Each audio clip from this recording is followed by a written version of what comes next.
बेटा बच्चे को बचपन से रटा दिया जाता है कि प्लस इंटू माइनस माइनस ही होता है और माइनस इंटू माइनस प्लस ही होता है, लेकिन कभी भी किसी बच्चे ने ये जानने की कोशिश नहीं की कि ऐसा क्यों होता है। बेटा क्वेश्चन मार्क आना चाहिए था, आना चाहिए था। क्यों? क्योंकि इस क्वेश्चन मार्क का जवाब मैं दे रहा हूं, आपको नहीं मिला होगा कहीं से। तो देखियो बेटा यहीं पे ध्यान से देखिएगा, होता क्या है, इस कंसेप्ट को समझने के लिए थोड़ा सा इधर ध्यान देना। क्या होता है, जब भी हम किसी दो क्वांटिटी को, जैसे हमने लिखा +5 और -5 लिखा, तो इन दोनों का रिजल्ट मतलब एक पॉजिटिव क्वांटिटी और एक नेगेटिव क्वांटिटी को मिलाने पर मुझे कितना मिला, 0। ऐसे ही अगर आप देखोगे -4 के साथ क्या मिलाऊं कि 0 आ जाए, बेटा +4 को मिलाना ही पड़ेगा, 0 आ जाए।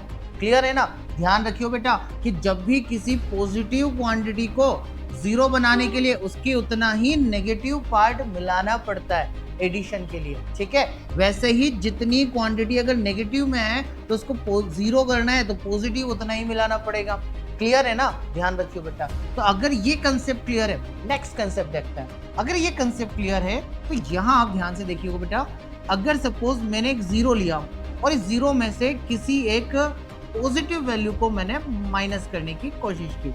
अब ये सोचना कि यार ये पॉजिटिव पार्ट है 5, और ये पॉजिटिव 5 को अगर मैं इस 0 में से निकाल दूं तो निकालने के लिए मुझे रिक्वायरमेंट किसकी होगी, माइनस की होगी ऑब्वियसली, ठीक है? ऐसे ही अगर सपोज मान के चलो मेरे को इस 0 में से माइनस के 5 को निकालना है, बेटा ध्यान से देखना, 0 में से माइनस के 5 को निकालना है। जैसे ही आप माइनस के 5 को निकालोगे, भाई 0 के अंदर ऑलरेडी माइनस माइनस क्या हो जाएगा, जैसे ही -5 निकलेगा तो किसकी जरूरत पड़ेगी, +5 को।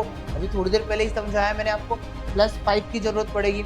अब इन दोनों डेटा में देखियो बेटा कि जब जब हमने नेगेटिव को नेगेटिव के साथ मल्टीपल किया, देखो कॉन्सेप्ट कहां से रेज हो रहा है, ध्यान से कि ये 0 एक सिद्धांतिक क्या बोल सकते हैं यार, 0 है, उसमें से अगर मेरे को -5 निकालना है तो कितना रिजल्ट आएगा, भाई -5 को -5 से निकालने के लिए मेरे को +5 की रिक्वायरमेंट होगी, तो मैंने यहाँ +5 लिखा। तो रिजल्ट क्या मिला, भाई माइनस का माइनस से जब भी मल्टीपल आया तो क्या मिलेगा, रिजल्ट पॉजिटिव प्लस मिलेगा।